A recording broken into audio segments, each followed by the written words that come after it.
Long before the first cities rose from stone and sand, before even the stars had names or the moon held meaning, there was a blade unlike any forged by mortal hands. They say it was not made, but born. Born from the smoldering bones of gods long forgotten. In a time when the world was still raw, still weeping from creation's wounds, this blade was wielded in a war so ancient, even memory has turned to myth. It was a war between light and shadow, not of good and evil, but of power untamed. When the last of the old gods fell, their breath became wind, their skin became soil, but their vengeance was sealed into the blade, and the blade was buried. Not by men, not by kings, but by something older, deeper. The jungle grew over it, dense and wild, a living tomb forged by the earth itself.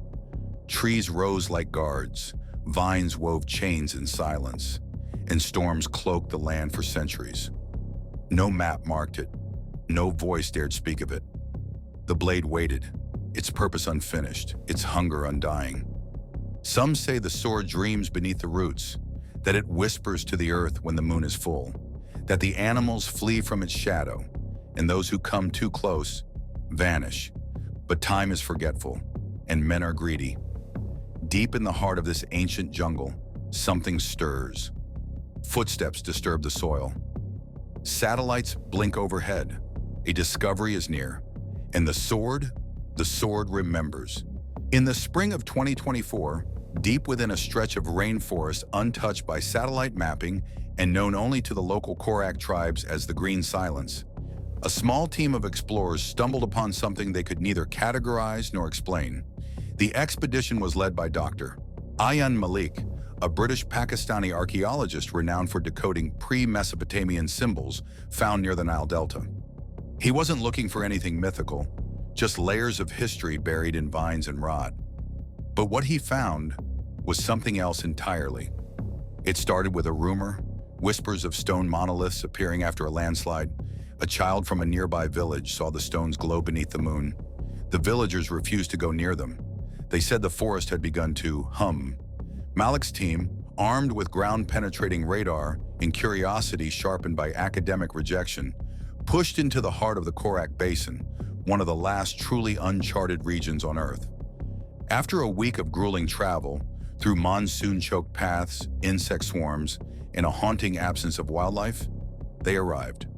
What lay before them was not just a ruin, it was a message, etched into obsidian pillars that seemed too smooth, too preserved for their supposed age, were strange symbols. They didn't match Sumerian, Egyptian, Mayan, or even Indus scripts. No digital recognition engine could decipher them, but they repeated again and again around a central motif.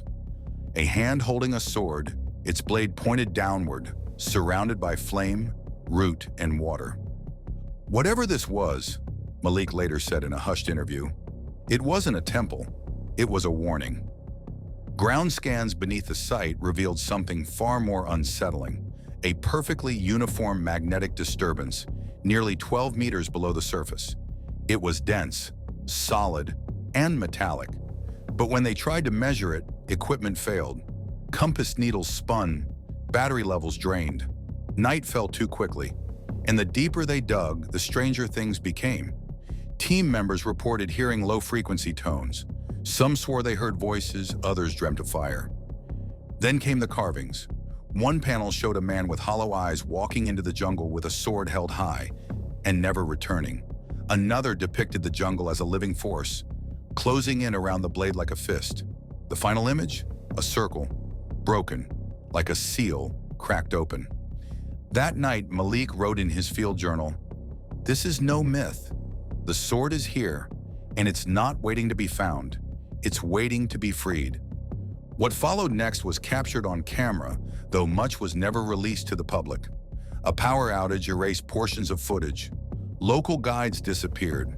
The jungle, once passive, felt hostile, as if it was watching, as if it knew. This is where the known ends, and the forgotten begins. The jungle was breathing. That's how one expedition member described it, as if the forest exhaled when they stepped beneath the stone archway that marked the temple's forgotten entrance. Half swallowed by vines and time, the ruin was older than any structure Dr. Ayan Malik had ever encountered.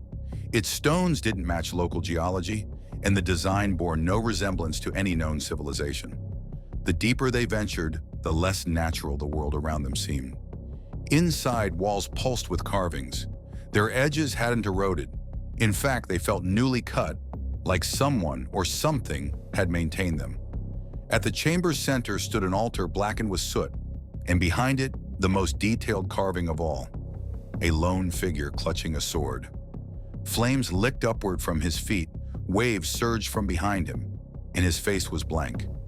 No eyes, no mouth, just silence. The team grew restless. One of the local guides, an elder named Datu, refused to cross the threshold. In his trembling voice, he muttered the name Bakalna Natutulog, the sleeper of iron.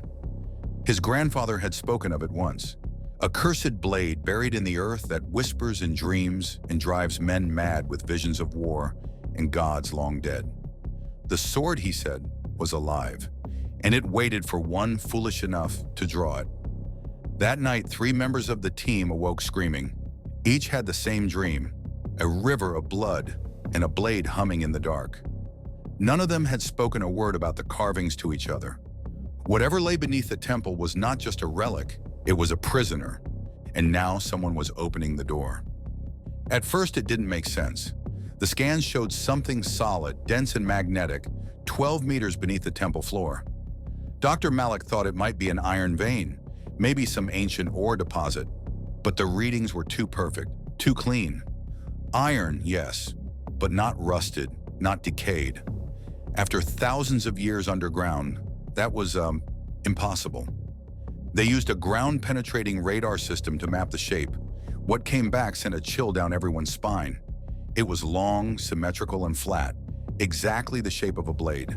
6 feet in length, wider at the base, tapering toward a sharp point. Malik stared at the screen for a long time before whispering, "It's a sword." And that's when things started to change. The temperature inside the temple dropped, even though it was over 30 degrees Celsius outside. Their radios began to fail. Static, whispers. One team member said he heard someone calling his name. Only no one had spoken. Another swore she saw the altar flicker with light, just for a second. But the most terrifying change was in their dreams. Every night, they grew stranger, more vivid. The same image kept returning, the sword upright in the soil, glowing faintly, surrounded by figures with empty eyes. Malik didn't want to stop. He believed they were on the verge of one of the greatest discoveries in human history, a weapon older than any known civilization. He wrote in his notebook, "It's not just a sword, it's calling, and we're meant to find it." They began digging, slowly, carefully. As they got closer, the ground grew harder, like stone fused with metal. The jungle outside grew quieter. Birds stopped singing. The air was thick with pressure, like a storm waiting to break. When the first edge of the blade was revealed, it shimmered. Not like steel, not like anything they had ever seen. It didn't reflect light. It seemed to pull it inward. And even though no one spoke aloud, they all felt the same thing in that moment. The sword was awake. It happened too fast. They had exposed most of the sword. It was unlike any metal the team had ever seen. Dark, smooth, almost breathing. It pulsed faintly, as though it had a heartbeat. No one spoke. No one dared to. But one of the team members, a young geologist named Elena, couldn't help herself. She reached out and touched it. The reaction was instant. A shock wave pulsed outward from the blade, silent, invisible, but powerful enough to knock the lanterns off the temple walls. The ground beneath their feet trembled, not like an earthquake. This was deeper, older, as if the earth itself was waking up. Outside, the jungle screamed to life. Birds exploded from the canopy. Monkeys howled. Even the insects fled. The air became thick, electric.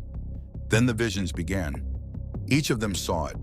Flashes of a city made of stone and fire, swallowed by vines. Towers crumbling as warriors fought in the streets with glowing blades. A king, his crown shattered, falling to his knees before a massive altar. And above it all, the sword, plunged into the heart of the earth, sealing away something too terrible to name. Elena screamed. Her eyes turned completely black.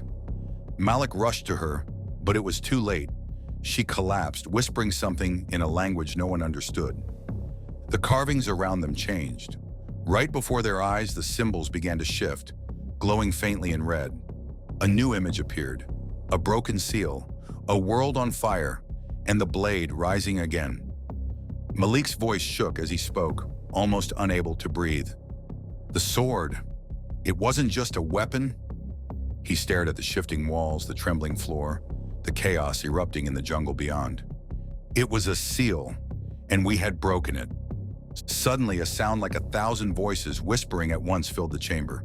The sword began to rise, slowly, lifting itself free of the earth. Wind roared through the temple, though no air moved. The jungle was no longer sleeping. It was alive, and it was angry. We sealed the temple, not with cement or stone, but with fear, the kind that lingers in your bones.